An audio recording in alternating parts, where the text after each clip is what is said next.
ഒടുവിൽ ആശമാരുടെ പ്രശ്നത്തിന് പരിഹാരമാകുന്നു.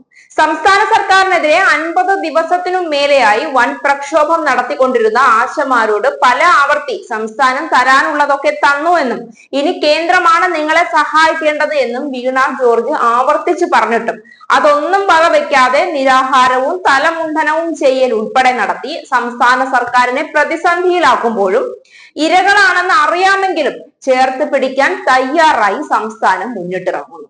വീണ ജോർജ് പലതവണ നദ്ദയെ കാണാൻ ശ്രമിച്ചുവെങ്കിലും കാണാൻ കേന്ദ്ര ആരോഗ്യമന്ത്രി ഒരു തരത്തിലും തയ്യാറായിരുന്നില്ല. വീണ ജോർജിന്റെ കയ്യിൽ നദ്ദയുടെ വായ അടപ്പിക്കുന്ന തരത്തിലുള്ള എല്ലാ രേഖകളും ഉണ്ട് എന്നു തന്നെയാണ് കേന്ദ്രം വീണ ജോർജിനെ കാണുന്നതിൽ നിന്നും മാറി നിന്നതിന്റെ പ്രധാന കാരണം. ഇത്രയും ദിവസവും കേന്ദ്ര സർക്കാർ സംസ്ഥാന സർക്കാരിനുമേൽ ആരോപണങ്ങൾ ഉന്നയിച്ചുകൊണ്ട് ആശമാരുടെയും അംഗനവാടി ജീവനക്കാരുടെയും പ്രശ്നത്തിൽ നിന്ന് ഒളിച്ചു മാറി നിൽക്കുകയായിരുന്നു. എന്നാൽ കൃത്യമായ രേഖകളുമായി വീണ ജോർജിനെ നേരിട്ട് കണ്ടുകഴിഞ്ഞാൽ ഉത്തരം മുട്ടിപ്പോകുമെന്ന കാര്യം ഉറപ്പാണ്. അതോടെ ഇതുവരെ നടത്തിക്കൊണ്ടിരുന്ന നാടകങ്ങളെല്ലാം പൊളിയുമെന്ന് ഉറപ്പുള്ളത് കൊണ്ട് തൽക്കാലം അത് നീട്ടിക്കൊണ്ടു പോകുന്നതിനും ജനങ്ങൾക്കുള്ളിൽ സംസ്ഥാന സർക്കാരിന്റെ പേര് അപകീർത്തിപ്പെടുത്താനുമുള്ള ഗൂഢലക്ഷ്യങ്ങളാണ് ഇതിന് പിന്നിൽ ഉണ്ടായിരുന്നത്. എന്നാൽ നിരന്തരമായ ശ്രമത്തിനൊടുവിലാണ് ഇന്ന് JP നദ്ദ വീണ ജോർജിനെ കാണാനുള്ള അനുവാദം നൽകിയിരിക്കുന്നത്. അതിന്റെ ആവശ്യത്തിലേക്കായി വീണ ജോർജ് മറ്റെല്ലാ തിരക്കുകളും മാറ്റിവെച്ച് ഡൽഹിയിലേക്ക് പുറപ്പെട്ടിട്ടുണ്ട്. ആരോഗ്യമന്ത്രി വീണ ജോർജ് ഡൽഹിയിൽ രാവിലെ 10 മണിക്ക് ഡൽഹി രാജ്യാന്തര വിമാനത്താവളത്തിലെത്തി അവിടെ നിന്നും കേരള ഹൗസിലേക്ക് തിരിച്ചു. ഇന്ന് ഉച്ചയ്ക്ക് കേന്ദ്ര ആരോഗ്യമന്ത്രി JP നദ്ദയുമായി വീണ ജോർജ് കൂടിക്കാഴ്ച നടത്തും. ഉച്ചയ്ക്ക് 2:30-ക്കാണ് കൂടിക്കാഴ്ച എന്നാണ് ലഭിക്കുന്ന വിവരം. കഴിഞ്ഞ തവണ ക്യൂബൻ സംഘത്തെ കാണാൻ ഡൽഹിയിലെത്തിയ ആരോഗ്യമന്ത്രി JP നദ്ദയുമായി കൂടിക്കാഴ്ചയ്ക്ക് സമയം പല ആവർത്തി തേടിയിരുന്നെങ്കിലും പാർലമെന്റ് നടക്കുന്ന കാരണം പറഞ്ഞ് അനുമതി നൽകിയിരുന്നില്ല. തുടർന്ന് 2 നിവേദനങ്ങൾ ആരോഗ്യമന്ത്രി കേന്ദ്രമന്ത്രിയുടെ ഓഫീസിലേക്ക് നൽകിയിരുന്നു. ആശമാരുടെ ഇൻസെന്റീവ് വർദ്ധിപ്പിക്കണം, 2023-24 സാമ്പത്തിക വർഷത്തിൽ തടഞ്ഞു വെച്ചിരിക്കുന്ന 637 കോടി രൂപ എത്രയും വേഗം നൽകണം, എയിംസ് അനുവദിക്കണം, കാസർഗോഡും വയനാടും മെഡിക്കൽ കോളേജിന് സഹായം നൽകണം തുടങ്ങിയവയായിരുന്നു നിവേദനങ്ങളിലെ പ്രധാനപ്പെട്ട ആവശ്യങ്ങൾ.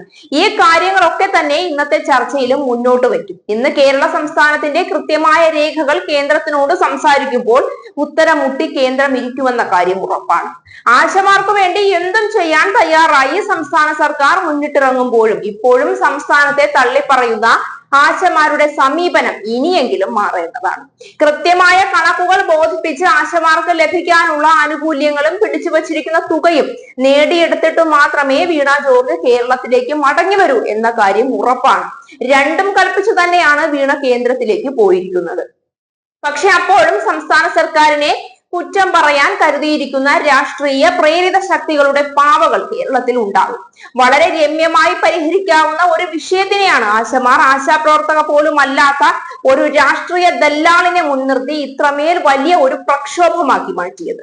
സംസ്ഥാന സർക്കാരിനെതിരെയുള്ള വ്യക്തമായ ഗൂഢാലോചനയാണ് ഇതിന് പിന്നിലെന്ന് തെളിവുകൾ സഹിതം ബോധ്യമുണ്ടായിട്ടും പിണറായിയുടെ ഭാഗത്തുനിന്ന് യാതൊരുവിധ പ്രശ്നങ്ങളും പ്രകോപനങ്ങളും ആശമാരുടെ സമരം അവസാനിപ്പിക്കുന്നതിലേക്ക് വേണ്ടി നടത്തിയിരുന്നില്ല.